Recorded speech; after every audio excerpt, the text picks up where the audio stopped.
Hi, third grade friends. Miss Coach here, reading Last Kids on Earth in the Zombie Parade. Week 2, we are on chapter 21. We couldn't destroy a dinky book. How do we destroy a huge monster tree? Okay, first, our bestiary is far from dinky. It's basically the opposite of dinky. Second, good point. I don't have a clue.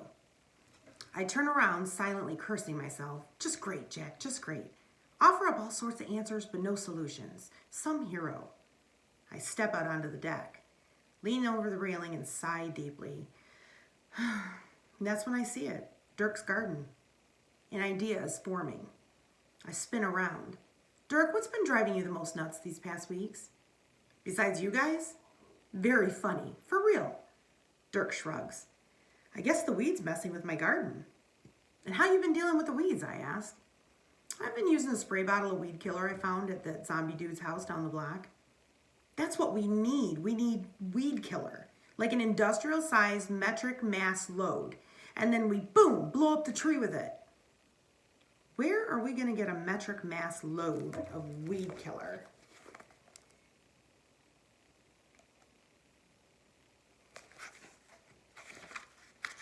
No one's going to like this. I brace myself for a headbutt. We have to go back to the mall, I say. To Lowe's, where Dirk got his gardening supplies. I doubt in the mad looting rampage panic after the monster apocalypse, anyone was like, honey, don't forget to stock up on weed killer. I'm pretty sure the Wormungulus lives at the mall, June points out. Going back there's probably not smart. I look around. No one looks particularly eager to square off with that giant worm again. Not that I blame them. Quint says, I had actually drawn up a number of plans and scenarios for how we might re-enter the mall. And I light up. Hope. Great, Quint, and? Each one ends in the same horrible, painful death. I plop down on the ground. I'm staring at the June bait and Alfred in the cage. And it hits me. I have a solution. But I don't feel relieved. Now I'm even more terrified. I'm terrified because I know exactly what I have to do next. I know exactly how we can get into the mall and get a metric mass load of weed killer. It requires me inside Alfred's cage, acting as bait for the Wormungulus. Chapter 22.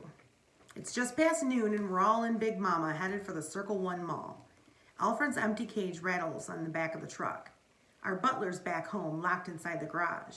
He served his purpose, so we could just let him free. But I'm worried that he'll get his brains sucked out by the tree. What kind of butler having guy would I be if I let my butler's brains get sucked out? The bad kind of butler having guy, that's what. Okay, said Dirk, explain the plan. It's simple, super simple. I'm gonna get inside Alfred's cage. You guys will leave me in it inside the mall at the food court. You hide a safe distance away in the parking lot. The Wormungulus will smell me or sense me or whatever it does, and it'll come for me. The fact that I haven't showered in a week should help. You with me so far? Yes, we're with you, June says, and yes, you do need a shower. As soon as he comes, I'll radio you guys on this, I say, holding up one of our walkies. While Wormungulus is busy with me, you get your butts to Lowe's and load up Big Mama with weed killer. What if the Wormungulus simply swallows the cage whole, Quint asks. I just have to take that risk, I say. Take that risk, Quint exclaims. That's a very large risk, friend. I shoot him a hard look. Do any of you guys have a better plan?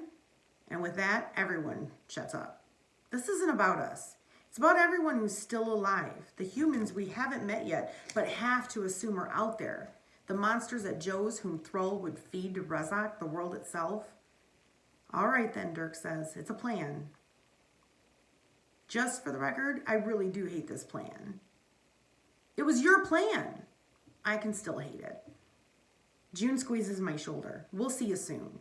And with that, my friends are gone. They pile into Big Mama and drive across the parking lot. But Wormungulus doesn't show up. June soon buzzes in over the walkie. Everything okay in there? Yep, just waiting. Know any good jokes to keep me busy? When do zombies go to sleep? I groan. This is going to be awful. When? When they're dead tired. Terrible. You can never give me grief about my bad jokes ever again, I say. I'm picking a hangnail when June buzzes back and hums the Jeopardy theme song. I laugh. I like my friends. I hope I live to see them again. After 45 minutes, I decide it's time to make a move. The world's at stake here. We can't just be hanging out in cages, picking at hangnails, humming classic game show theme songs. So I open the door. Breath held, teeth clenched. I step out into the deserted food court. I pull the Louisville slicer from its sheath, raise it high, and slam it into the floor. I do it again and again, over and over. Bam, bam, bam, bam. And on the fifth bam, I hear something crashing far away at the other end of the mall. It's Womungulus. I slam the blade into the floor again. Bam, bam, bam, and another crash. Glass shattering, and then I see it. Ahead of me, the floor is bending and breaking as the Womungulus hurtles towards me. The ground at my feet bends and twists and shatters. Crack! There's a seismic type shift. The floor splits and it appears like a worm burst. Metal gates covering nearby storefronts shatter as the monster moves towards me, emitting an ear-piercing shriek. Go, guys, go! I shout into the walkie. Now! Driving, June responds. I wheel around and race back to the cage, but the worm blasts past and cuts in front of me. The floor crumbles and bends. My stomach flips as I'm lifted into the air. Not good, he yells. Words scream inside my head. Get in the cage, Jack! Get in the cage, Jack! Get in the cage, Jack! The Womungulus's back is slimy and slick and covered in small tentacles. Gripping one, I manage to gain my footing. I scramble forward, then leap. My body slams into the cage and the door clangs shut behind me. Ka-slam!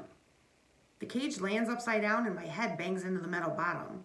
There's blood on my lips. I taste like pennies. My eyes blink open. The Womungulus circles, thundering through the food court. It screams past the cage and turns, looping around. It's wrapping around the cage like an oversized, ultra-awful anaconda. And that's when I realize I'm going to be crushed. Next chapter is chapter 23, so I hope you guys, as we near the end of the book, come back next week to read the rest of it with me. I would appreciate it, and I hope that you enjoy it. I hope you guys are taking care of yourselves and being good for your parents and getting outside as much as possible.